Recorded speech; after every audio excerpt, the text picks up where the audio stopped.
ओम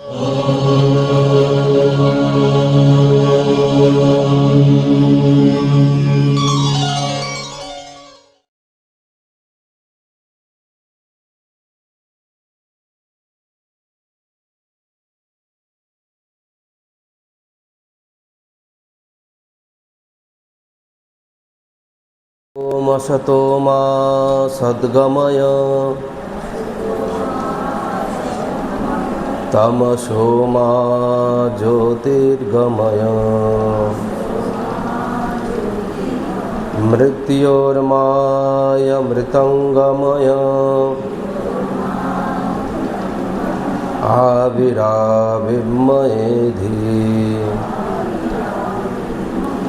ओम शांति शांति शांति।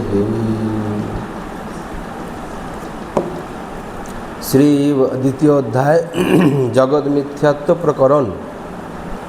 श्री वशिष्ठोवाच संयमान मनसः शांति मेति संसार संभ्रमः मंदरे स्पंदतां याते यथा क्षीरमहार्णवः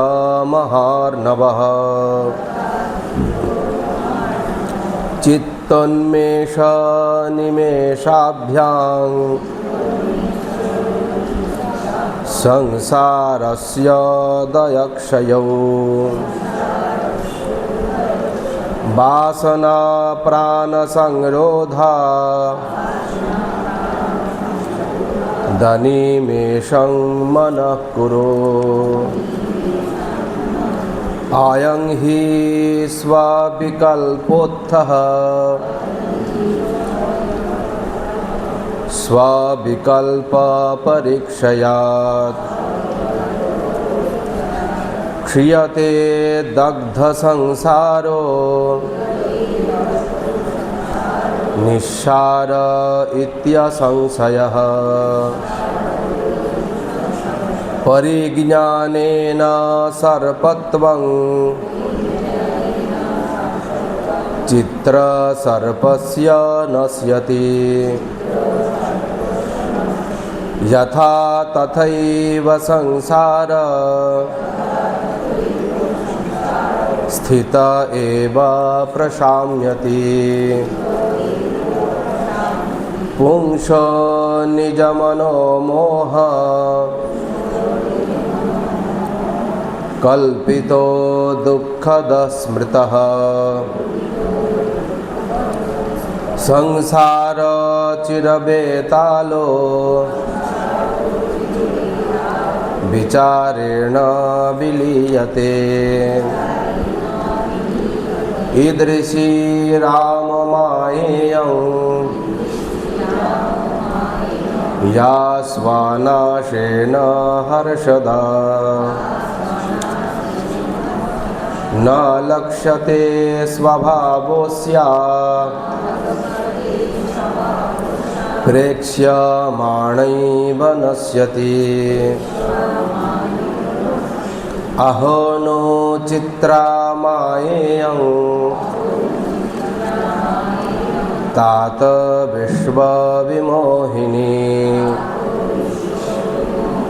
सर्वांग प्रोतमप्यात्मा ययात्मानं न पश्यति यदिदं दृश्यते किंचित् तन्नास्ति किमपि ध्रुवम् यथा गन्धर्वनगरं यथा बारी मरुस्थले यत्तु नो दृश्यते किंचित् दन्तस्थमपि किंचन अविनाशं तदस्तिह सत्सदात्मेति कथ्यते स्वज्ञान दर्पणे स्फारे समस्ता वस्तुजातयः इमास्ता प्रतिबिम्बन्ति शरसीव तटद्रुमाः सर्गश्चेत् स्पन्दमात्रात्मा सम्यक् दृष्टो विलीयते उदेत्या सम्यक् दृष्टौ तु रज्ज्वां सर्पभ्रमो यथा भोगभावनया याति बन्धो दार्ढ्यमवस्तुजः ययो प्रशान्तया याति बन्धो जगति तानवम् मनः सम्पद्यते तस्मान् महतः परमात्मनः सुस्थिरादस्थिराकाशं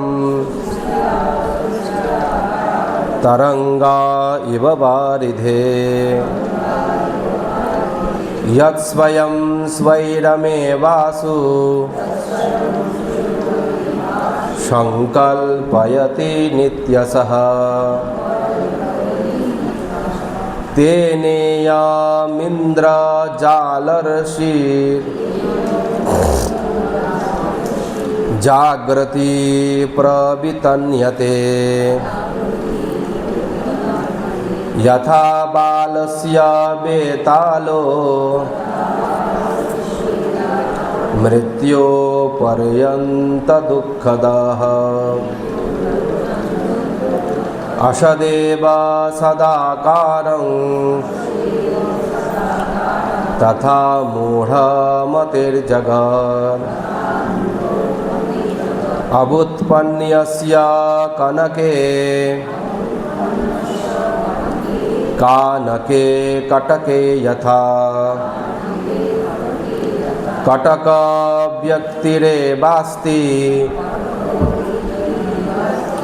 न मनागपि हेमधिः तथाज्ञस्य पुरागार नग नागेन्द्रगोचरा इदं दृश्यं दृगेवास्ति न त्वन्या परमार्थदृक् अज्ञस्य दुःखघौमयं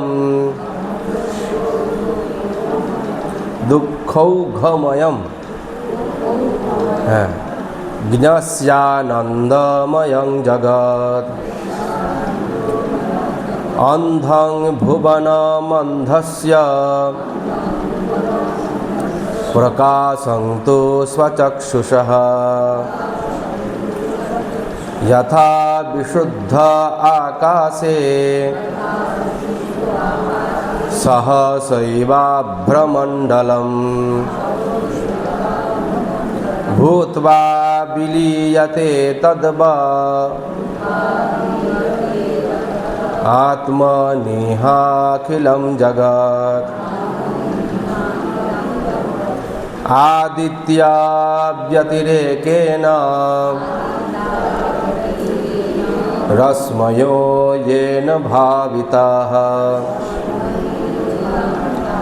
आदित्या एव ते तस्य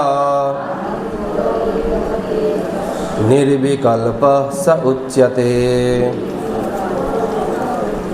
तन्तुमात्रो भवत्येव पटो जद्व विचारिताः पटो जद्वद् विचारितः आत्मा तन्मात्रमेवेदं तद्वद् विश्वं विचारितं विश्ववीचिविलासोऽयं चित्सुधाब्धेरुदेति च विलीयते च तत्रैव मध्ये कथम तन्मयः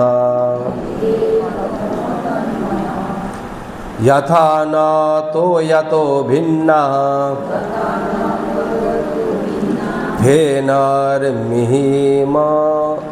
फेनर्मिहिम बुद्बुदः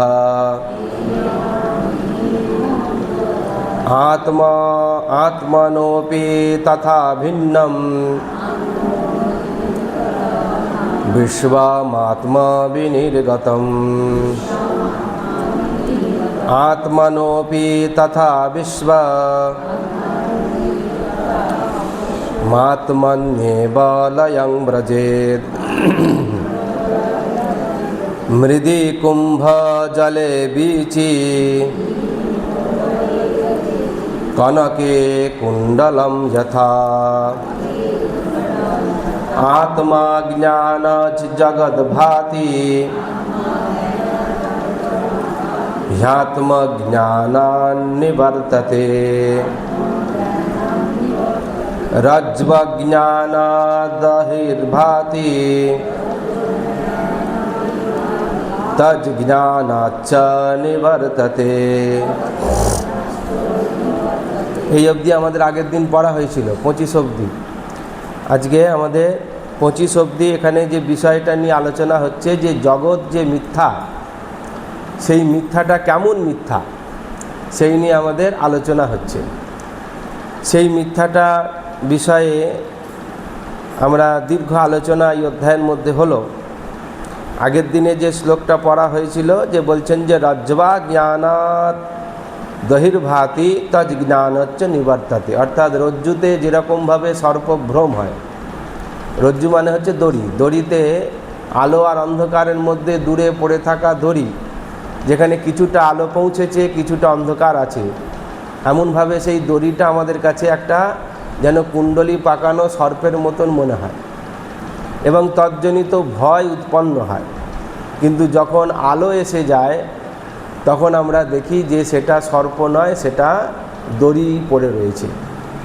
এবং তারপরে সেই সর্পজনিত ভয়টা আর সেখান থেকে সে দড়ি দর্শনের পরে যেরকম উঠে যায়, সেরকম জগৎকেও ভ্রমবশত আমরা সত্য বলে মনে নিয়েছি এবং তার তজ্জনিত যা যা আমাদের জগতের সুখ দুঃখাদি ভোগ, এগুলো আমরা সত্য বা নিত্য বলে মেনে নিয়েছি। তো সেইটা যেরকম ভ্রম, সেই ভ্রমটা বিষয়ে আলোচনা আগের দিন হয়েছে। আজকে আমরা 26 নম্বর শ্লোকটা পড়ব এবং তার আলোচনা হবে। 26 নম্বর শ্লোক, তস্যা দৃশ্যাত্ম তত্ত্বস্য বিস্মৃতৈব স্থিতিং গতম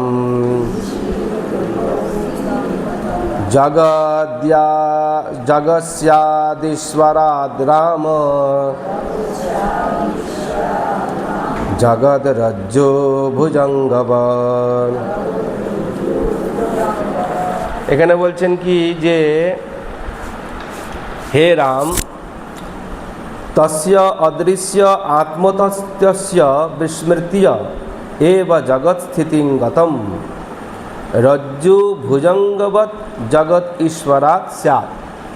রামকে বলছেন বশিষ্ঠদেব, কি বলছেন যে হে রাম, এই দুর্জ্ঞেয় আত্মবস্তু, দুর্জ্ঞেয় কেন না, যাকে জানা অত সহজ নয়, আছে অথচ জানতে পারছি না, এই যে একটা দুর্জ্ঞেয়, সেই দুর্জ্ঞেয় আত্মবস্তুর, দুর্জ্ঞেয় মানে এরকম নয় যে তাকে কোনোদিন জানা যায় না বা সে এমন একটা জায়গায় থাকে তাকে কোনোদিন কেউ দেখতে পায় না, এরকম বিষয় নয়। বিষয়টা হচ্ছে আমার জ্ঞানের অভাবটাই এখানে হচ্ছে বিষয়। এখানে আমাকে অনেক দূর যেতেও হবে না, অনেক দিন অপেক্ষাও করতে হবে না, অনেক দিন আমাকে যাকে বলে অনেক দান দক্ষিণাও করতে হবে না আত্মাকে জানবার জন্য। তো আত্মা যেখানে আছেন সেখানেই জানা যাবে কেবলমাত্র জ্ঞান প্রাপ্ত হলে। এটাই আমাদের কাছে বড় প্যাথেটিক, যে আমরা এত নিকট থাকা সত্ত্বেও, এত নিকটে অবস্থান করা সত্ত্বেও তাকে জানা আমাদের কাছে দুর্জ্ঞেয়, জ্ঞানের অভাবের কারণে। সেই জন্যে রামকে বলছেন, হে রাম, সেই দুর্জ্ঞেয় আত্মবস্তুর বিস্মৃতিবশতই জগৎ স্থিরতা প্রাপ্ত হইয়াছে। আত্মাকে বিস্মৃত হয়ে আছে বলেই এই জগৎটা নিশ্চিন্তে রয়েছে, স্থিরতা রয়েছে। জগৎ বলতে যা শোক, দুঃখ, মায়া, মমতা ইত্যাদি ইত্যাদি যে আকর্ষণ, এটা তার সন্তুলন বজায় রেখেছে, যুগে যুগে বজায় রেখেছে, জেনারেশন বাই জেনারেশন বজায় রেখেছে। সেই জন্য বলছেন জগৎ স্থিরতা বজায় রেখেছে। আর কি বলছেন, যে যেরকম রজ্জু হইতে ভ্রান্তি সর্পের উৎপত্তির ন্যায় জগৎ পরমেশ্বর হইতে উৎপন্ন হইয়াছে। যেরকম এই সর্পের ভ্রান্তিটা হলো কোথা থেকে? যদি না রজ্জু থাকতো, রজ্জুটা ছিল বলেই তো সর্পের ভ্রম হয়েছে। সেরকম এই পরমেশ্বর আছে বলেই এই জগতের ভ্রম আমাদের মধ্যে হচ্ছে। যদি পরমেশ্বর নাই থাকতো তাহলে জগতের ভ্রম হতো না। কেন? এই জগৎটা কোথায় অবস্থান করছে না, পরমেশ্বরেতেই অবস্থান করছে বা ব্রহ্মেতেই অবস্থান করছে। যার জন্যে পঞ্চদশীতে একটা সুন্দর শ্লোক বলা হয়, বিনাপি নিরধিষ্ঠানে ন ভ্রম কচিদীক্ষতে। অধিষ্ঠান ভূমি ছাড়া ভ্রম উৎপন্ন হয় না। ভ্রমটা উৎপন্ন হতে গেলেও অধিষ্ঠান ভূমি চাই। আমরা বলছি আকাশে মেঘ ভেসে বেড়াচ্ছে, আকাশের গায়ে মেঘ ভেসে বেড়াচ্ছে, আকাশটাই বা কোথায় আর মেঘই বা কোথায় ভেসে বেড়াচ্ছে, তাই কি না? আবার আকাশের মেঘ দেখে আমার নানা রকমের মূর্তি কল্পনা করে নিচ্ছি। আসলে মেঘগুলো মেঘের মতনই আছে, আমরা কল্পনা করে নিচ্ছি। এরকম ভ্রম হতে গেলে একটা অধিষ্ঠান ভূমিরও দরকার আছে। সেরকম ব্রহ্মেতেই জগৎ যেহেতু প্রতিভাসিত হচ্ছে, সেই জন্যে জগৎটাই আমাদের কাছে দেখা যাচ্ছে, যাকে ঈশোপনিষদ বলছেন যে হিরণ্ময়েন পাত্রেণ সত্যস্য পিহিতং মুখম। যে একটা পাত্রের একটা বড় সোনার থালা দিয়ে যেন সেই পাত্রটার মুখটা ঢেকে দেওয়া আছে। তা পাত্রের যদি মুখ ঢাকা থাকে, ওপরে যদি সোনার থালা থাকে, আপনি কোনটাকে দেখবেন? সোনার থালাটাই আপনার কাছে চোখে হবে। পাত্রের যে অমৃত রয়েছে সে আর দেখা যাচ্ছে না, কিন্তু ওপরে সোনার থালাটাই আপনি দেখতে পাচ্ছেন। সেরকম এই সোনার থালাটা কি না, সোনার থালাটা হচ্ছে আমাদের কাছে মায়া। যেরকম সোনা দেখে আমরা আকৃষ্ট হয়ে যাই, সেরকম জগৎকে দেখে আমরা আকৃষ্ট হয়ে যাই। জাগতিক বিষয়ের ওপর আমরা বেশি আকৃষ্ট হই। দেখবেন মন ভালো লাগছে না, এই মন ভালো লাগার কারণটা কি, না লাগার কারণটা কি না, নতুন কোনো উপকরণ আমার কাছে উপস্থিত হচ্ছে না। উপকরণটা কি হতে হবে না, নিশ্চয়ই জাগতিক হতে হবে। তা একজন বলল যে আমার মন খুব ভালো নেই। আনলাম কেন? না আমার নাতিপুতি হচ্ছে না। তারপর নাতিপুতি হলেই তার মনটা ভালো হয়ে যাবে। তার মানে জগতে যে আজ এখনও পর্যন্ত যে জায়গায় সে দাঁড়িয়ে আছে, নতুন করে জগৎকে ভোগ করবার জন্য তার কাছে কোনো উপকরণ নেই। তার কাছে এই উপকরণটার প্রয়োজন আছে, একটা নাতিপুতি রূপ একটা জগৎ ভোগের উপকরণ প্রয়োজন আছে। এবার তাকে যেই পেয়ে গেল, সঙ্গে সঙ্গে আবার নতুন করে তার বাঁচার স্বাদ এসে গেল, তার মন ভালো হয়ে গেল, হাসছে, কাঁদছে, খেলছে, তার সঙ্গে কত আবার জগৎ বৈচিত্র্যের মধ্যে সে ব্যস্ত ন্যস্ত হয়ে গেল। সেই রকমভাবে এই জগতের যে উৎপত্তি পরমেশ্বর, এখানে বলছেন কি, অর্থাৎ জন্ম জন্মান্তর ধরিয়া সত্যরূপ প্রতীত হইতেছে। আর কি, বাস্তব উৎপত্তি নহে, রজ্জু সর্পের ন্যায়, অর্থাৎ মিথ্যা প্রতীতি মাত্র। বাস্তবে ওই দড়িটা থেকে কখনোই একটা সাপ তৈরি হয়ে যায়নি। এটা পিসি সরকারের ম্যাজিক নয় যে একটা দড়ি ধরবে আর সাপ তৈরি হয়ে যাবে, এমন নয়। দড়িটা দড়িই আছে, কিন্তু তাকে একটা ভ্রম রূপ সর্প সেখানে বিরাজ করছে। সেই জন্য এখানে বললেন যে রজ্জু সর্পের ন্যায়, অর্থাৎ মিথ্যা প্রতীতি মাত্র। পরের শ্লোকটা আমরা পড়ি। স্বপ্নে জাগ্রদ্রসদ্রূপা দশদ্রূপা, হ্যাঁ, স্বপ্নে জাগ্রদশদ্রূপা স্মৃতৌ জাগ্রদশদ্রপুঃ।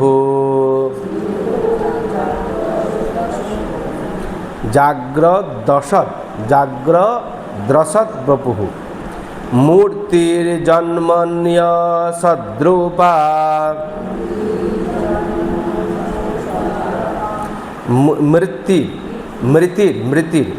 মৃতির্জন্মন্য় সদ্রূপা মৃতৌ জন্মাপ্যসন্ময়ম। বলছেন যে জাগ্রত স্বপ্নে অসদ্রূপা পুনঃ জাগ্রত স্মৃতৌ অসদ্বপুঃ মৃতি জন্মনি অসদ্রূপা জন্ম অপি মৃতৌ অসৎময়ম। মানে দুটো উদাহরণ দেওয়া হয়েছে, একটা হচ্ছে জাগ্রত অবস্থা, একটা হচ্ছে স্বপ্ন অবস্থা। যেটা জাগ্রত অবস্থায় আছে, স্বপ্ন অবস্থায় যেটা আছে, সেরকমভাবে আমাদের জন্মকালীন যা আছে, আবার মৃত্যুকালীন পরে তার কি অবস্থা আছে এ বিষয়ে এখানে আলোচনা বলছেন কি না, স্বপ্নকালে জাগ্রত অবস্থা নাই। যখন আমরা স্বপ্ন দেখি তখন তো আমরা ঘুমোই, তাই তো? মানে বিছানায় শুয়ে পড়ি, চোখ বন্ধ থাকে, লাইট অফ থাকে, বিছানায় একদম শুধু মাথাটা নয়, মাথা থেকে শুরু করে সারা শরীরটা বিছানার ওপরেই থাকে, নড়াচড়ার আর বিষয় নেই, ওইখানেই আমরা শুয়ে আছি, ঘুমোচ্ছি, দেহ যাকে বলে শিথিল হয়ে গেছে।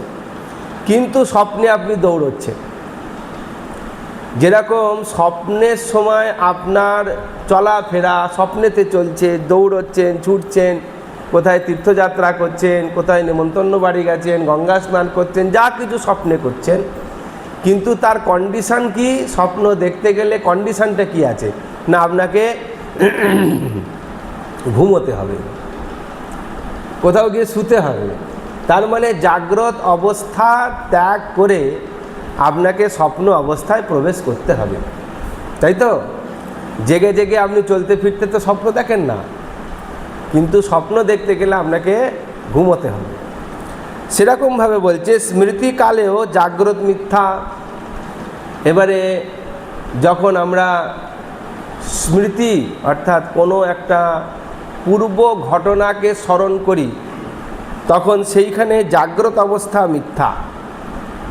মানে আমরা জেগে যে চলে ফেরে এখন যে কারেন্ট জিনিসটা চলছে, এটা তখন মিথ্যা হয়ে যায়। স্মৃতি মন্থন যখন হয় তখন দেখবেন এখনকার এই পরিবেশটা হারিয়ে যান, তাই কি না? কাউকে নিয়ে আপনি বসে বসেই স্মৃতি মন্থন করছেন। তা আমি এখানে বলছি, আমার সামনে মাইক আছে, এত কথা হচ্ছে, এসব কিছুই কানে ঢুকবে না, বা আমায় দেখেও আপনি দেখতে পাবেন না। ধরুন আপনারা এখন বসে আছেন, কারোর একটা কথা মনে পড়ে গেছে, আপনি আমার সামনে বসে আছেন, বই খোলা আছে, মাথা নাড়ছেন, হ্যাঁ, মাইকে যাতে শুনতে পান আরও ভালো করে যেন মাইক লাগিয়ে দেওয়া হয়েছে, কিন্তু আপনি বসে নেই, শুনছেন অথচ শুনছেন না, আমাকে চোখ বার করে দেখছেন অথচ আমাকে দেখছেন না। আপনার স্মৃতিপটে অন্য কিছু চলে গেছে। যেই পড়া ধরার বিষয় আসবে তখন দেখব কি যে বলবে যে না, ওটা একবার কী বললেন বলুন তো, তাই কি না? তার মানে স্মৃতিকালেও এই জাগ্রত অবস্থাটা মিথ্যা হয়ে গেল। সেরকম উৎপত্তিকালে মৃত্যু মিথ্যারূপ অর্থাৎ নাই। উৎপত্তিকালে মৃত্যু মিথ্যারূপ অর্থাৎ নাই, জন্ম মৃত্যুকালে নাই। যখন কেউ জন্মায় তখন তার কাছে মৃত্যু নেই। যখন জন্মালো তখন সে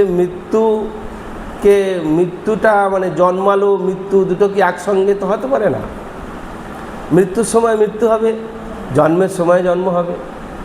তাই যখন সে জন্মালো তখন তার মানে সেখানে মৃত্যু নেই। আর যখন মৃত্যু হলো তখন তার আর জন্ম নেই। একটা দেহের যদি আমরা বর্ণনা দিই, এটা মানে যাকে বলে জন্ম জন্মান্তরের বিষয় বলছি না, একজন মানুষ জন্মালো মানে সে জন্মালো, আর যখন মরলো তখন সে মরলো। দুটো ঘটনা যেরকম একটার সঙ্গে আর একটা গুলিয়ে যায় না, একটার সঙ্গে আর একটা পৃথক, সেরকম বলছেন যে বর্তমান শ্লোক ও পরবর্তী শ্লোকে জগৎ মিথ্যাত্ব বিশেষ রূপে বলা হইতেছে। স্বপ্নে জাগ্রত অবস্থা নাই, স্মরণকালেও জাগ্রত মিথ্যাই, মরণকালে উৎপত্তি মিথ্যাভূত। যখন মারা যাবে তখন সে আবার জন্মাবে কি করে? মরা ব্যক্তিকে আবার বেঁচে উঠতে পারে নাকি, জন্মাতে পারে নাকি? মরা ব্যক্তি অ্যাক্সিডেন্টলি হয়তো বেঁচে উঠতে পারে, কিন্তু জন্মাতে পারে না। জন্মাতে গেলে তাকে মাতৃগর্ভে আসতে হবে, তাকে সদ্যজাত হতে হবে। ধরুন একটা 80 বছর লোক, সে যদি মারা যায়, তাহলে পরে সে যদি কোনো কারণে বলি মারা গেছে, অনেক সময় ঘটনা ঘটে, ডাক্তার বলে দিয়েছে মারা গেছে। একজন সেদিনকে একটা ছবি দেখছিলাম কাগজে, যে ওই আজকাল কাঁচের গাড়ি করে নিয়ে যায় না মৃতদেহ, তো কাঁচের গাড়ি করে যাচ্ছে, মানে গলায় মালা পরা, হরিনামের নামাবলী গায়ে দেওয়া, তো হঠাৎ করে এক জায়গায় গাড়ি আনতো, জোর ঝাঁকুনি দিয়েছে, সে ওরে বাবারে বলে উঠে পড়েছে। উঠে পড়ে তার মধ্যে ঘাড় কুঁদকে বসে বসে লোক দেখছে, আর কাঁচের দরজাটা ধমধম করছে। তখন দেখে সব কি হলো, গলায় মালা পরা, নামাবলী দেওয়া, চোখে তুলসী পাতাটা খুলে ফেলেছে। তো গিয়ে তারপরে সবাই খুলে খালে, তাকে বলেছে জল জল জল জল করছে, তারপর জলের বোতল কিনে জল খাইয়েছে।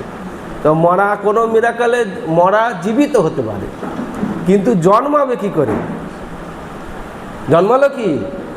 মরা জীবিত হতে পারে। সেজন্য এরকম বলা হচ্ছে যে উৎপত্তিকালে মরণ তদ্রূপ। আচ্ছা, এরপরের শ্লোকটা আমরা পড়ি। এই দুটো শ্লোকের মধ্যে দিয়েই এটাকে বোঝাচ্ছেন। এবং না তন্না সদিতি, এবং না সন্না সদিতি, ভ্রান্তি মাত্রম বৃজিম্ভতে, অনুভূয়ত এবাসু কিঞ্চিৎ সর্বানুভূতিতঃ। বলছেন এই শ্লোকে বলছেন এবং সৎ অসৎ ইতি নঃ ভ্রান্তিমাত্রং বৃজিম্ভতে সর্ব অনুভূতিতঃ এব কিঞ্চিৎ আশু অনুভূয়তঃ। বলছেন এই রূপে যে, অর্থাৎ এতগুলো যে শ্লোক বলা হলো জগৎকে মিথ্যা রূপ প্রমাণ করবার জন্য, এই 27টি যে শ্লোক বলা হলো, সেই 27টি শ্লোকের মধ্যে এটাই প্রমাণ করা হলো যে বস্তুত কার্য কারণ বলিয়া কিছু নাই। কার্য আর কারণ বলে কিছু নাই, ভ্রান্তি বশতেই সব কিছু প্রতীয়মান হয়। আমরা প্রত্যেকটা যে কার্য দেখি, মায়া মানে বা জগৎ মানে একটা জিনিস সবসময় আমাদের মাথায় ঘুরবে যে জগৎ মানে একটা কার্য, একটা কাজ চলছে। ধরুন ধোঁয়া উঠছে, আপনি দূরে দাঁড়িয়ে আছেন, অনেক সময় পাহাড়ে আমরা বেড়াতে যাই না, তো পাহাড়ে বেড়াতে গিয়ে আমাদের গাড়ি আঁকে বাঁকে ঘোরে, সন্ধ্যাকালে দেখি যে একটা দূরের পাহাড় থেকে খানিকটা ধোঁয়া উঠছে। ওই ধোঁয়াটা উঠছে কেন? সঙ্গে সঙ্গে আমাদের মনে প্রশ্ন আসবে কি না? আচ্ছা, ধোঁয়া ওঠে কেন? নিশ্চয়ই তার তলায় আগুন আছে। আগুন আপনি দেখতে পাচ্ছেন না, আপনি ধোঁয়া দেখতে পাচ্ছেন। তাহলে ধোঁয়া যেহেতু আছে তার মানে আগুন আছে। এটাই হচ্ছে কার্য আর কারণ। কার্য কোনটা? ধোঁয়াটা, তাই তো? ধোঁয়ার কারণ কোনটা? আগুনটা। তাহলে এই যে কার্য আর কারণ নিয়ে আমাদের এই জগৎ, এই যে জগৎ, এর দ্বারা প্রমাণিত হচ্ছে যে কার্য যেখানে নেই, জগৎ যদি না থাকে, তাহলে পরে তার কার্য আর কারণ তারও কোনো অস্তিত্ব নেই।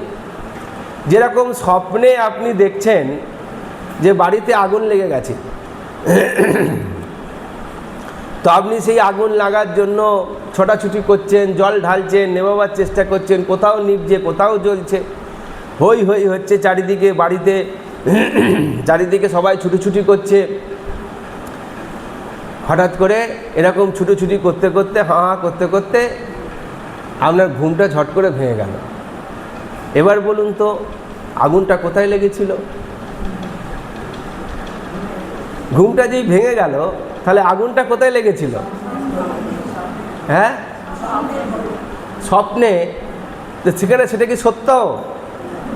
সেটা সত্য না, কিন্তু স্বপ্নকালে সেটা সত্য। যখন স্বপ্ন দেখেছেন তার জন্যই তো ঘুমটা ভেঙে গেল। এত জোর ভয় পেয়েছেন, হাঁ করে ঘুম থেকে উঠে পড়েছে, তেরে জল তেষ্টা পেয়েছে, গলা শুকিয়ে গেছে, ঘেমে গেছেন, উঠে গিয়ে আপনি কি করবেন ভেবে পাচ্ছেন না, এত ভয় পেয়েছেন। দেখছেন বুকটা ধরাস ধরাস করছে, কোনো কারণই ছিল না। দিব্যি বিছানায় পাখার তলায় এসি চালিয়ে গরমকালে ঘুমিয়েছিলেন, কিন্তু আপনি স্বপ্নে সেই যে ভ্রমজনিত ভয়ের দ্বারা যেরকম পেলেন, সেই ভয়টা আপনি ভয়ে কাউকে বলতে পারবেন? লোকে হাসবে, তাই কি না? কিন্তু আমরা যখন স্বপ্ন দেখি, সেই স্বপ্নটা যেরকম আমাদের কাছে সত্য, স্বপ্ন ভঙ্গ হয়ে গেলে তার কার্য কারণ দুটোই তো মিথ্যা হয়ে গেল, কিছুই তো রইল না। সেরকম যখন তার জ্ঞান প্রাপ্তি হয়ে যাবে, পরমাত্মাকে জানতে পারবে, আত্মদর্শন হয়ে যাবে, ব্রহ্মত্ব প্রাপ্তি হয়ে যাবে, সর্বম খলবিদং ব্রহ্মর জ্ঞান এসে যাবে, তখন তার কাছে এই জগৎটা ওই স্বপ্নের মতনই ভ্যানিশ হয়ে যাবে। সেখানে কার্যও থাকবে না, আর কার্যকে খোঁজার জন্য কোনো কারণকে অনুসন্ধান করতেও হবে না। সেই জন্য এখানে বলা হলো যে জ্ঞান স্বরূপ ব্রহ্ম হইতেই সর্ববস্তু বিষয়ক অনুভব হইয়া থাকে। কিন্তু মজার বিষয় হলো যে আপনি সেই ব্যক্তি, যে ব্যক্তি জেগেছিলেন, যে ব্যক্তি ঘুমিয়েছিলেন, যে ব্যক্তি স্বপ্ন দেখেছিলেন, তাই তো?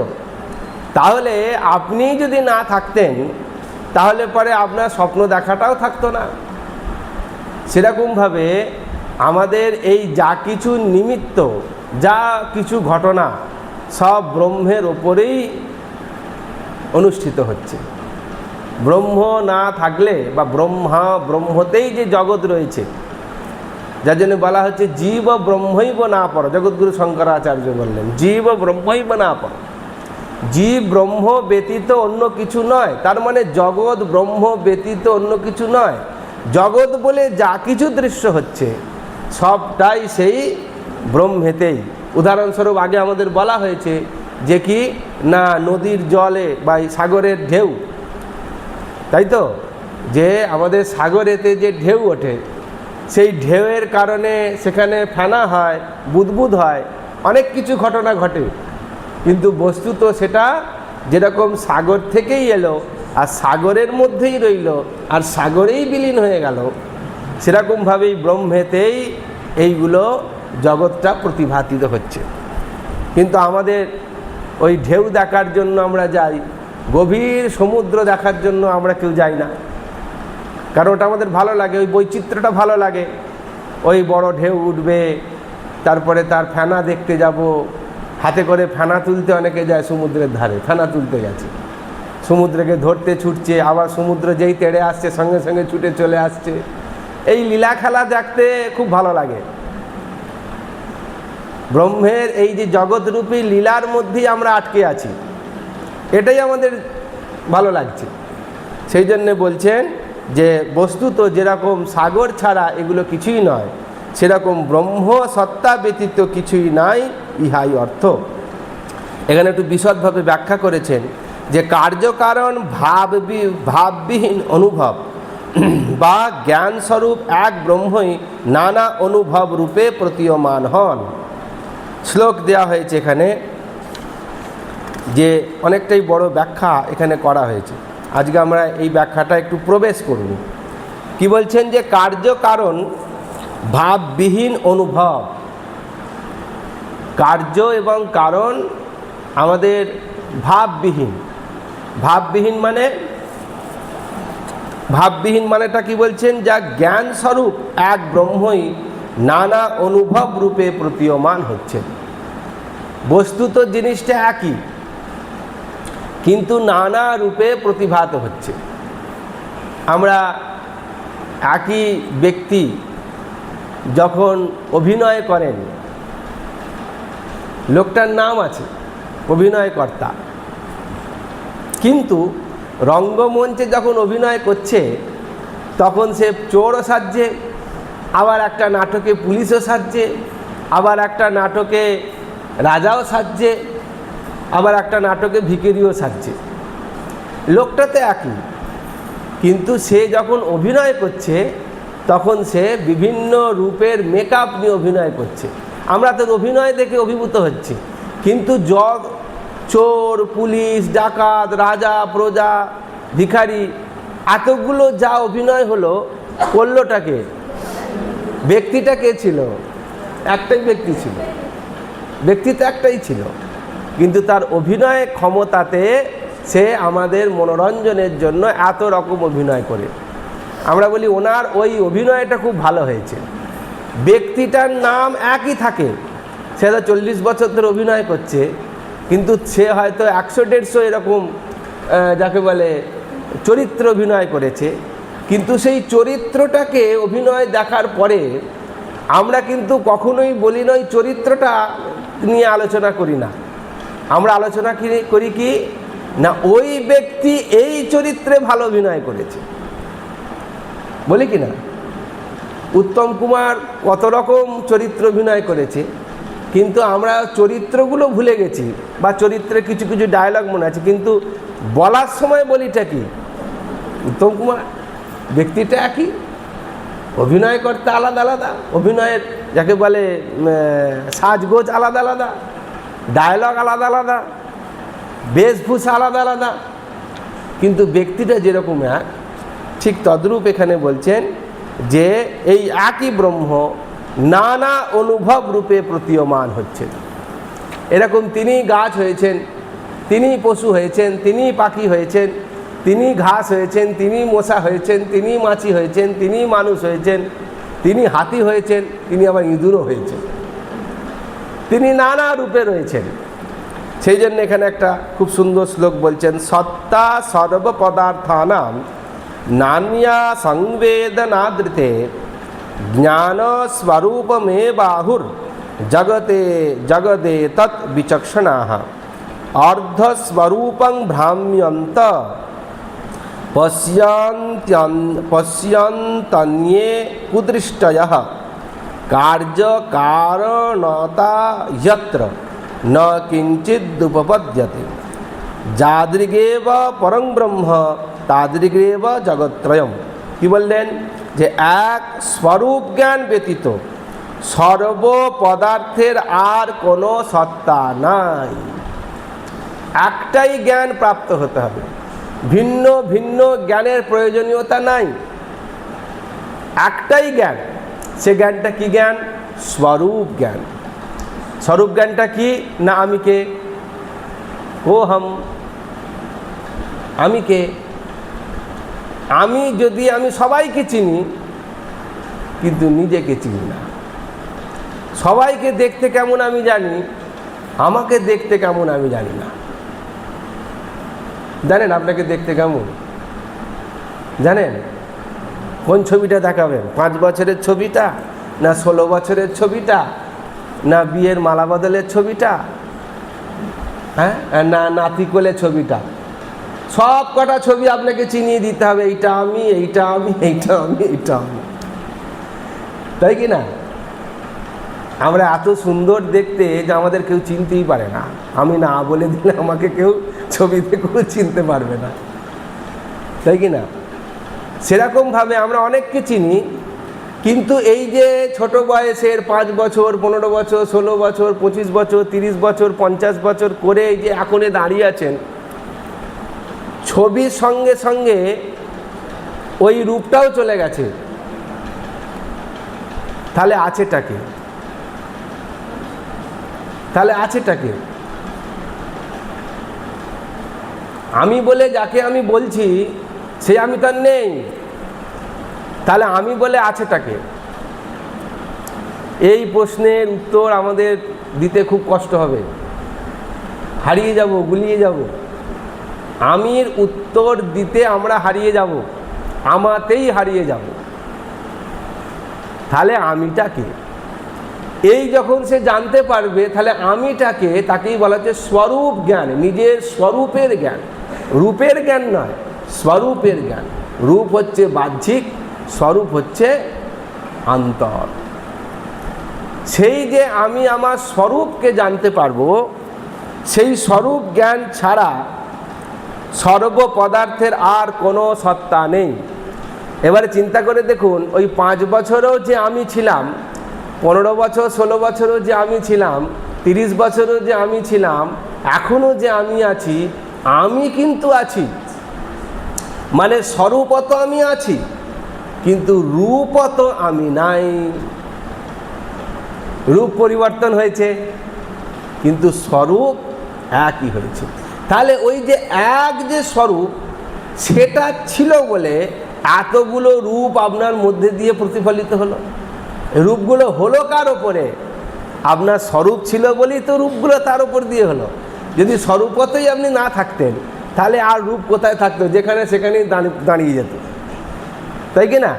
সেই জন্য এখানে বলছেন যে তত্ত্বজ্ঞ পুরুষগণ জগৎকে জ্ঞান স্বরূপই বলিয়া থাকেন। জগৎ আর অন্য কিছু নয়, জগৎকে ফেলে দেওয়ার মতন বস্তু নয়, জগৎকে বিচারের দ্বারা তাকে মানে যাকে বলে ঘৃণ্য পদার্থ নয়, জগৎ অন্য আর কিচ্ছু নয় ব্রহ্ম ব্যতীত। ওই জন্য এখানে বলছেন যে জ্ঞান স্বরূপ বলিয়াই থাকেন। অর্থাৎ জগৎ কি? তিনিও জ্ঞান স্বরূপ, জগৎটাও জ্ঞান। জগৎ বলিয়া আর ভিন্ন ভিন্ন তাহারা বলেন না। জগৎকে আমরা, তিনি অর্থাৎ আমরা নয়, অর্থাৎ দ্রষ্টা যিনি ব্রহ্মকে দর্শন করেছেন, যিনি জ্ঞান প্রাপ্ত হয়েছেন, যিনি জ্ঞানী হয়েছেন, তার কাছে জগৎ আর ব্রহ্ম পৃথক কোনো বস্তু থাকে না। সেই জন্যে ভ্রান্ত অজ্ঞানী পুরুষরাই বিষয়ে সত্য বলিয়া দর্শন করিয়া থাকে। বস্তুত জগতে কার্যকারণ ভাব কিছুই উৎপন্ন হয় না। যে একবার জ্ঞান প্রাপ্ত হয়ে যাবে, সে তখন কার্য দেখে কারণের পেছনে আর ছুটবে না। সে তখন জানবে এটাই জগৎ। যখন আমরা জানতে পেরে যাই এটাই জগৎ, তখন আর আমাদের কার্য কারণ খোঁজার প্রয়োজন হয়ে থাকে না। সেই জন্যে এই ত্রিভুবন তাই জগতের সত্তা বিষয়ে 3 প্রকার মতবাদ ও তদনুযায়ী 3 প্রকার অধিকারী ভেদও প্রসিদ্ধ আছে। 3টে মতবাদের কথা বলবে। প্রথম কি না, জগতের সত্তা আছে তাই দেখা যায়, যেটা আমরা স্বাভাবিকভাবে সাধারণভাবে এটাই আমরা ঠিক ভাবব, যে যদি নাই থাকে তাহলে দেখতে পেতাম না, আর আছে বলেই তো দেখতে পাচ্ছি। তার মানে যেটা দেখতে পাচ্ছি তার মানে সেটা তো আছে। এই সত্যটাকে কেন আপনারা স্বীকার করছেন না? কথাটা খাঁটি তো, যে আমরা যেটা দেখছি ব্যবহার করছি সেটা সত্য না, সেটা কি করে হয়? সে সম্পর্কে বলছেন, ইহা জগতের পারমার্থিক ও ব্যবহারিক সত্তাবাদী অধম অধিকারী সৃষ্টি দৃষ্টিবাদীর কথা। এই মতে জগৎ অনিত্য কিন্তু মিথ্যা নয়। জগৎ অনিত্য, অনিত্য মানে আজ আছে কাল নেই, এইটা স্বীকার করেছে। আর এটা তো প্রামাণ্য, যেটা এখন আছে সেটা কালকে থাকবে না, এটা প্রামাণ্য, এটা তারা স্বীকার করছে। কিন্তু যেটা স্বীকার করছেন না সেটা হচ্ছে জগৎ যে মিথ্যা, এটা তারা স্বীকার করবেন না। এই মতবাদকে বলা হচ্ছে সৃষ্টি দৃষ্টি। যেটা সৃষ্ট হচ্ছে, যেটা দৃষ্টিপ্রাপ্ত হচ্ছে, সেইটাই তারা যেটা দেখছি সেটাকে আমি সত্য বলে মানছি। দ্বিতীয় কি না, জগৎ দেখা যায় তাই আছে, যেটা আমি দেখতে পাচ্ছি সেটা তো আছে বলেই দেখতে পাচ্ছি, যদি না থাকতো তাহলে দেখতে পেতাম না। জগৎ, আপনারা বলছেন ব্রহ্মবাদীরা, জ্ঞানীরা, যে জগৎ বলে কিছু নেই, তাহলে তো দেখতেও পেতাম না। এই যখন দেখতে পাচ্ছি জগৎ আছে, তখন কি বলছেন, একে বলা হচ্ছে দৃষ্টি সৃষ্টিবাদের কথা। অর্থাৎ যেটা দৃষ্টিগোচর হচ্ছে তার মানে সেটা সৃষ্টি হয়েছে এবং সেইটাই জগৎ। ইহা মধ্যম অধিকারীর জন্য প্রক্রিয়া। এই মতে জগতের প্রাতিভাসিক সত্তা স্বীকৃত। তিনটি সত্তার কথা আছে, দুটি সত্তার কথা আছে। একটা হচ্ছে পারমার্থিক সত্য, আর একটা হচ্ছে প্রাতিভাসিক সত্য। প্রাতিভাসিক সত্য কি না, যেটা প্রতিভাসিত হচ্ছে, দেখতে পাওয়া যাচ্ছে, এইটাই সত্য। আর পারমার্থিক সত্য কি না, যেটা পরম অর্থদ, অর্থাৎ এটার নিমিত্তটা কি আছে, এই জগৎটা তাহলে রয়েছে কার ওপরে। যেরকম একটা সিনেমা যখন আমরা দেখি, সিনেমাতে যখন আমরা দেখি অনেক অভিনয় হচ্ছে, অনেক কিছু হচ্ছে, দেখে আমরা কি ভাবি, ওর মধ্যে আটকে পড়ি কিনা, ওর মধ্যে হাসছি, ওর মধ্যে কাঁদছি, কিন্তু বস্তুত ওইখানে ছিল কোনটা, কি ছিল ওখানে, একটা ক্যামেরা দিয়ে একটা সাদা পর্দার ওপরে দৃশ্যটাকে মেশিনের দ্বারা ফেলা হয়েছে। তাহলে আমি যার দিকে তাকিয়েছিলাম সেটা একটা সাদা পর্দা ছাড়া আর তো কিছু না। কিন্তু ওই যখন সিনেমা বলল শেষ হয়ে গেছে, লহ প্রণাম নমস্কার লিখে দিল, তারপরে আলোগুলো সব জ্বেলে গেল, আমরা তখন সিট থেকে উঠে পড়ে সিনেমা হল থেকে বেরিয়ে পড়লাম, তখন আমাদের সামনে কোনটা দাঁড়িয়ে আছে, উত্তম কুমারও নেই, অমিতাভ বচ্চনও নেই, হ্যাঁ, খালি একটা সাদা পর্দা হাওয়াতে দুলছে। তাহলে এই সাদা পর্দার ওপরে এত কিছু ঘটনা ঘটে গেল, হাসলাম, কাঁদলাম, হাততালি দিলাম, হই হই করলাম, ছেলেপুলেরা একটুখানি আবার বাঁশি টাসি বাজিয়ে দিল, একটু এত কিছু কাহিনী হয়ে গেল, কিন্তু বস্তু তো দেখা গেল একটা সাদা পর্দা, তার মধ্যে এত কিছু ঘটনা ঘটে গেল। তো সেই রকমভাবে একে বলা হচ্ছে যে পারমার্থিক আর প্রাতিভাসিক। প্রাতিভাসিক সত্তা কি, সত্যটা কি না, যেটা আমি দেখছি সেটা সত্য, কিন্তু এটা পারমার্থিক সত্য নয়, এটা প্রাতিভাসিক সত্যটাকে মানছে কিন্তু পারমার্থিক সত্যটা মানছে না। আর একটা কি বললেন, যে পুনঃ জগৎ নাই, দেখাও যায় না, এক ব্রহ্মই আছেন, ইহা উত্তম অধিকারী অজাতবাদীর কথা। এই মতে জগতের প্রাতিভাসিক সত্তাও স্বীকৃত নহে। আর একটা মতবাদ হচ্ছে যে জগৎ বলে কস্মিন কালে কিছু ছিলই না, জগৎ বলে কিছু প্রতিভাসিতও হচ্ছে না, যেটা দেখা যাচ্ছে সেটা কেবলই ভ্রম, অতএব যা ভ্রম তার অস্তিত্ব নাই, অতএব সেটার কোনো পারমার্থিক সত্তা নেই। অর্থাৎ এরা প্রাতিভাসিক সত্তাকে প্রাতিভাসিক সত্তাকে স্বীকার করছেন না, যেটা প্রতিভাসিত হচ্ছে সেটাকে তারা সত্য বলে মানছেন না। এই আর একটা মতামত আছে।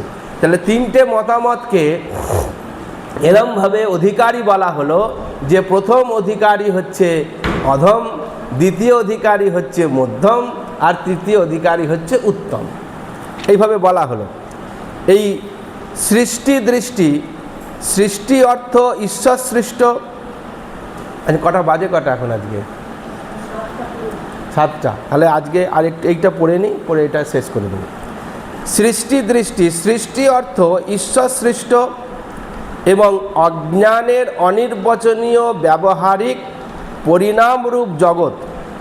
এখানে এইটুকুনি অর্থ আমরা বুঝি। সৃষ্টি বলতে কাকে বোঝায়? এই সৃষ্টিটা আবার দুরকমভাবে সৃষ্টি হয়। এটাকে বলা হয়, একটাকে বলা হয় ঈশ্বর সৃষ্ট জগৎ, আর একটা হচ্ছে মনুষ্য সৃষ্ট জগৎ। মনুষ্য সৃষ্ট জগৎ কি? যেমন ধরুন আমি এই বাড়ি বানালাম, এই কাপড়টাকে বোনা হলো, তাই তো, মানুষ ইত্যাদি ইত্যাদি যা যা চলছে এগুলো হচ্ছে মনুষ্য সৃষ্ট জগৎ, মানুষ সৃষ্টি করেছে। আর ঈশ্বর সৃষ্টি জগৎ কি না, এই বাড়িটা বা কাপড়টা তৈরি করবার উপকরণগুলোতে ঈশ্বর দিয়েছে, তাই কি না? এই বাড়িটা তৈরি করতে যে জল চাই, যে মাটি চাই, যে ইট চাই, এগুলো সব তো ঈশ্বরের দান। যদি না থাকতো আমরা করতাম কি করে? যে কাপড়টা আমরা পরছি এটা তো একটা হয় তুলো চাই, নাহলে পরে ওই রেশম গুটি চাই, এগুলো তো ঈশ্বর সৃষ্টি করেছে। এগুলো দিয়ে মানুষ কাপড় বানিয়েছে, কিন্তু তার উপকরণ সব ঈশ্বর সৃষ্ট। সেই জন্যই জগৎটা ঈশ্বর সৃষ্ট। এবং অজ্ঞানের অনির্বচনীয় ব্যবহারিক, অজ্ঞানের বিষয়টা হচ্ছে কি, যে অজ্ঞানটা, এই অজ্ঞানকে খুব সুন্দর একটা শব্দ দিয়ে বলা হয়েছে, তার নাম হচ্ছে অনির্বচনীয়। অনির্বচনীয় মানে যা বাক্যের দ্বারা বোঝানো অসম্ভব। হ্যাঁ, বাক্য দ্বারা তাকে বলা অসম্ভব, তাই জন্য তাকে বলা হচ্ছে অনির্বচনীয়। এইরকম যে অজ্ঞান, ব্যবহারিক পরিণামরূপ জগৎ। তাহলে এই যে জগৎটা কিভাবে এলো না, জগৎ একটা ব্যবহারিক পরিণাম। ব্যবহারিক জগৎটা সবসময় ব্যবহার দ্বারাই জগৎকে চেনা যাবে, তাই কি না? জগৎকে আপনাকে বুঝতে গেলে আপনাকে ব্যবহার করতে হবে, তাই কি না? ধরুন একটা নতুন লোকের সঙ্গে আপনার সঙ্গে দেখা হলো, লোকটা কেমন আপনি বুঝবেন কি করে? হ্যাঁ, ব্যবহার করতে হবে তো, তার সঙ্গে কথা বলতে হবে, তার সঙ্গে থাকতে হবে, তাই তো? তাহলে ব্যবহার ছাড়া, আচ্ছা জগতের যে কোনো বিষয়, নতুন বৌমা বাড়িতে এলো, সবাই বললো খুব ভালো, বলে দাঁড়াও দুদিন থাকুক তারপরে বোঝা যাবে, বলে কি না? তার মানে তার ব্যবহারের দ্বারা সে দেখতে হয়তো ভালো সুন্দর, কিন্তু ব্যবহারিকভাবে তার সঙ্গে না। জগতের প্রত্যেকটা জিনিস, আমরা দোকানে কিছু কিনতে গেলে বলে না যে এটা নিয়ে যান না, বলে এটা কোনোদিন আমি নিইনি, বলে আর দুদিন ব্যবহার করে দেখুন না। তার মানে এই জগৎকে আপনি ব্যবহার ছাড়া বুঝতে পারবেন না, এই জন্য একে বলা হয় ব্যবহারিক জগৎ। বুঝে গেল? তাহলে জগৎ এই যে ব্যবহারিক জগৎ, পরিণামরূপ যে জগৎ, এবং দৃষ্টি অর্থ সেই পূর্বসৃষ্ট জগতের অন্তঃকরণ বৃত্তিরূপ জ্ঞান, সেই পূর্বসৃষ্ট জগতের অন্তঃকরণ পরিণাম। অর্থাৎ এখন যে জগৎটা রয়েছে, এই জগতের পেছনে আর একটা বিষয় ছিল, একটা থেকে আর একটা রূপান্তর হয়েছে। তো ধরুন আপনি যাকে বলে কোনো বিষয়কে গ্রহণ করছেন, যে বিষয়টাকে গ্রহণ করছেন, যেমন ধরুন আপনি একটা খাবার জিনিস খাবেন, সেই খাবার জিনিসটাই অনেকগুলো বিষয়কে সংমিশ্রণ করে তবে তো সেই খাবারটা নির্মাণ হয়েছে। আমরা যে খাবার খাই, শুধু তো আর আমরা ওই মাঠ থেকে তুলে আর বরবটি চিবই না, তার জন্য তেল লাগবে, ফোড়ন লাগবে, হ্যাঁ, তাকে ভাজা চাই, এত কিছু কাণ্ড করে নানা উপকরণ দিয়ে তারপরে আমরা তাকে একটা তরকারি বানাই। সেই তরকারিটা আমরা কেন আমাদের খাবার সুস্বাদের জন্য বানাই। তার মানে দেখুন, এই যে নতুন যে জগৎটা এলো, অর্থাৎ এই তরকারিটা এলো, এই তরকারির পেছনে আর একটা সৃষ্ট পদার্থ ছিল। নতুন যেটা সৃষ্টি হলো তার নাম তরকারি, কিন্তু তরকারিটা সৃষ্টি হবার পূর্বে বরবটিটা সৃষ্টি হয়েছে, আলুটা সৃষ্টি হয়েছে, মশলাগুলো সৃষ্টি হয়েছে। কিন্তু ওই বরবটি, মশলা, তেল ইত্যাদি, আলু যেগুলো আছে, সেইটা তরকারি যতক্ষণ না হয়নি ততক্ষণ তারা তাদের কাছে ঠিকঠাক ছিল। তার মানে এখন যেটা সৃষ্টি হলো তরকারি, তার পূর্বে যেগুলো সৃষ্টি হয়েছে সেই সৃষ্টির পরিণাম হচ্ছে এখনকার তরকারি। বোঝা গেল তো? ওই সৃষ্টি যা হয়েছে, এখন তরকারিটা দেখে, তরকারিটা মানে হচ্ছে এখন নতুন সৃষ্টি হয়েছে, তাহলে এর পেছনে যেগুলো ছিল, উপকরণগুলো ছিল, সেগুলো তো সৃষ্টি হয়েছে। সেই সৃষ্ট পদার্থগুলোকে নিয়ে আমি একটা তরকারি বানালাম, এটা এখন সৃষ্টি হলো। এরকম জগতের প্রত্যেকটা বিষয় আমরা যেটা ভাবছি এখন সৃষ্টি হলো, তা কিন্তু নয়। এর পেছনে তৎ কারণ গিয়ে সেটা সৃষ্টি চলছে। তার মানে একটা সৃষ্টি আর একটা সৃষ্টির জন্ম দিচ্ছে, সেই সৃষ্টি আর একটা সৃষ্টির জন্ম দিচ্ছে, এই করে জগতের এই প্রবাহটা চলছে। জগৎ মানে এইটাই। ধরুন আমি জন্মেছি, আমার আগে তোমার বাবা জন্মেছে নাকি? হ্যাঁ, তার বাবা এলো থেকে, তার বাবার থেকে। তাহলে এখন যে আমি বর্তমান রয়েছি, তাহলে পরে এর পেছনে কেউ নেই বলবো নাকি? হ্যাঁ, তাহলে সেই সৃষ্টির পরিণাম হয়ে এখন আমি বসে আছি, তারপর হয়ে এখন এসেছি। আবার আগামী যারা সৃষ্টি হবে পরপর আবার এইভাবে এগোবে। সেই জন্য এই সৃষ্টির জগৎটা একটু সহজ করে বোঝাবার চেষ্টা করলাম। এত সহজ করে লেখা নেই এখানে, সহজে বোঝাবার জন্য। সেই জন্য বলছেন যে এই পূর্বসৃষ্ট জগতের, এই যে পূর্বসৃষ্ট শব্দটা আবার বুঝতে পারলেন তো? পূর্বসৃষ্ট জগতের অন্তঃকরণ বৃত্তিরূপ জ্ঞান, এই যে পূর্বসৃষ্ট যে জগৎগুলো রয়েছে তার যে মেটেরিয়াল অন্তঃকরণ, মন বুদ্ধি চিত্ত অহংকার রূপ, তার যে অন্তঃকরণ সেটা হচ্ছে জ্ঞান। এটাকেই বলা হচ্ছে অন্তঃকরণ রূপটি হচ্ছে জ্ঞান। জগৎ পূর্বেই ঈশ্বর কর্তৃক সৃষ্ট, এটা বোঝা গেল যে জগৎটা ঈশ্বর কর্তৃক পূর্বেই সৃষ্টি হয়ে গেছে। অতএব আমি আমার ছেলেকে জন্ম দিয়েছি বা আমি একটা কিছু করে দেখিয়েছি, এটা তাহলে অহংকার করা একদমই খাটে না, কেন সব কিছুই ছিল তার। অদ্ভুত কিরম দেখুন, মাটি তার, গাছ তার, ফুল তার। আমি বলছি ফুলটা হাতে নিয়ে এটা আমার গাছের ফুল, আরও একটু উজ্জ্ব করে দিন, গাছের বাদ দিয়ে দিন, যেখানে গাছটা নেই হাতে করে ফুল নিয়ে গেছেন, তার একজন সেই ফুলটাকে যেই ধরবে আপনি কি বলবেন? আমার ফুলটা দাও। তোমার আবার ফুল হলো কোত্থেকে? এইখানেই আমাদের ঈশ্বরের সঙ্গে আমাদের বিস্মৃতি হয়ে যাচ্ছে।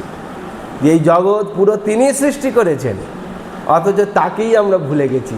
সবেতে আমিটা আরোপ করে বসে আছি। আমিটা এ এত বদমাস, যেখানে সেখানে ভুঁই ফোড়ের মতন আমি ভুঁই ফোড়ের মতন উঠে পড়ে সবের মধ্যে। তাই বলছেন যে জন্মের অনন্তর তদ বিষয়ে আমাদের জ্ঞান হয়। যখন আমাদের জন্মের পরে সেই বিষয়ে জ্ঞান প্রাপ্তি হয়। এই মতে ব্রহ্মের পারমার্থিক সত্তা, রজ্জু সর্পাদির প্রাতিভাসিক সত্তা ও জগতের ব্যবহারিক সত্তা স্বীকার করা হয়। তিনটে সত্তার কথা এখানে বলা হলো। একটা হচ্ছে পারমার্থিক সত্তা, অর্থাৎ সৃষ্টিকর্তা বা সৃষ্ট, যিনি সৃষ্টিকারক, সৃষ্টিকর্তা। আর একটা কি হচ্ছে প্রাতিভাসিক সত্তা, মানে যেটা দেখতে পাচ্ছি। আর একটা সত্তা হচ্ছে ব্যবহারিক সত্তা, যেটা ব্যবহার হচ্ছে। একটা দেখা আর একটা ব্যবহার করা। এই দেখছি যা, ব্যবহার করছি যা, এটা জগতের বিষয়। কিন্তু এই জগতের পেছনের যে কারণটা ছিল, এইটাকে আমরা বরাবর অস্বীকার করে যাই, করি কি না? বিপদ ছাড়া ভগবানকে আমরা ডাকি?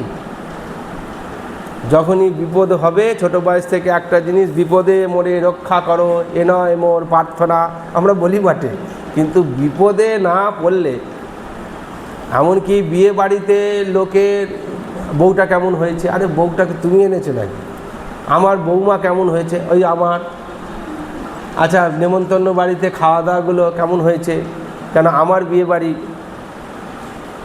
আমার গাছ, আমার বাড়ি, আমার কাপড়, আমার জমি, আমার গয়না, আমার টাকা, আমি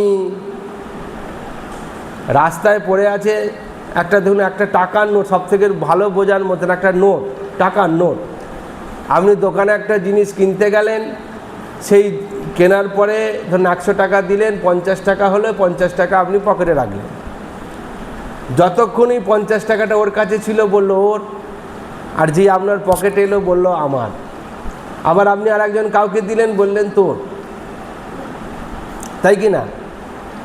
টাকাটাকে দিয়ে আমাদের এই খুব তাড়াতাড়ি যে ফ্ল্যাকচুয়েট হয়, তো বিষয়টা ওই জন্য বোঝা যায়। সেরকম জগতের প্রত্যেকটা বস্তুই স্বনির্মিত হয়ে আছে, যখন যেদিকে যায় তখন তার হয়ে যায়, এটা সত্য। আর আমরা শোক দুঃখ করি কেন না, আমরা ভাবি যেটা আমার কাছে এলো সেটা আমার কাছে থাকবে। টাকা আসলে খুব ভালো লাগে জানেন তো, টাকা এলে ভাল লাগে কি না? আর কেউ যদি বলে চায় তখন খারাপ লাগে কি না? হ্যাঁ, এলে ভালো, গেলে মনটা খারাপ হয়ে যায়। এলে ভালো, গেলে মনটা আমাদের খারাপ হয় কি না? এরকম জগতের প্রত্যেকটা বস্তুকে আমাদের কাছে এলে ভালো লাগে, আমরা তাকে রাখতে চাই, আর আমরা তাকে কোনো দিনই আমার থেকে যেতে দিতে চাই না। এই যে আমাদের জগতের, এটাই হচ্ছে মূল আকর্ষণের বিষয়। এর নাম হচ্ছে ব্যবহার, একে বলা হয় ব্যবহারিক সত্তা। সেই জন্য বলছেন যে এই জগৎকে যে ব্যবহার করা হচ্ছে, সত্তা স্বীকার করা হয়, ইহাই ত্রিসত্তাবাদ। ইহাতে আকাশাদি বিষয়ের অজ্ঞাত সত্তা আছে, অর্থাৎ এখানে যে আকাশকে বিষয় করা হয়েছে, এটা আমরা আজকে অবধি পাঠটা থাকি, কারণ এটা অনেক ভারী ভারী কথা আছে এর ভেতরে, এক একটা লাইন ধরে ধরে আমাদের এগুলোকে বুঝতে হবে। এতক্ষণ যা বুঝলাম এই অবধি কেউ দাগ দিয়ে রাখুন, ত্রিসত্তাবাদ পর্যন্ত। তারপরের দিনকে আবার এই আকাশের বিষয়টা নিয়ে আবার একটু আলোচনা চলবে। এটা একদিন দুদিন যাবে এই আলোচনাটাকে সম্পন্ন করতে। আজকে আমরা এখানেই পাঠ শেষ করি। শঙ্করম শঙ্করাচার্যম কেশবম বাদরায়ণম সূত্রভাষ্য কৃতৌ বন্দে ভগবন্তৌ পুনঃ পুনঃ। ঈশ্বর গুরুরাত্মেতি মূর্তিভেদ বিভাগিনে व्योमवद् व्याप्तदेहाय दक्षिणामूर्तये नमः। स्निग्धं हास्यं वदनकमले लोचने प्रेमदीप्तिः भाले ज्योतिशिरसि च जटाजूटचूडापि संगा नित्यं यस्य स्फुरति हृदये शुद्धवात्सल्यधारा बालानन्दो भुरि विजयते वैद्यनाथस्वरूपः। ॐ पूर्णमदः पूर्णमिदं पूर्णात् पूर्णमुदच्यते पूर्णस्य पूर्णमादाय पूर्णमेवावशिष्यते। ॐ शान्तिः शान्तिः शान्तिः।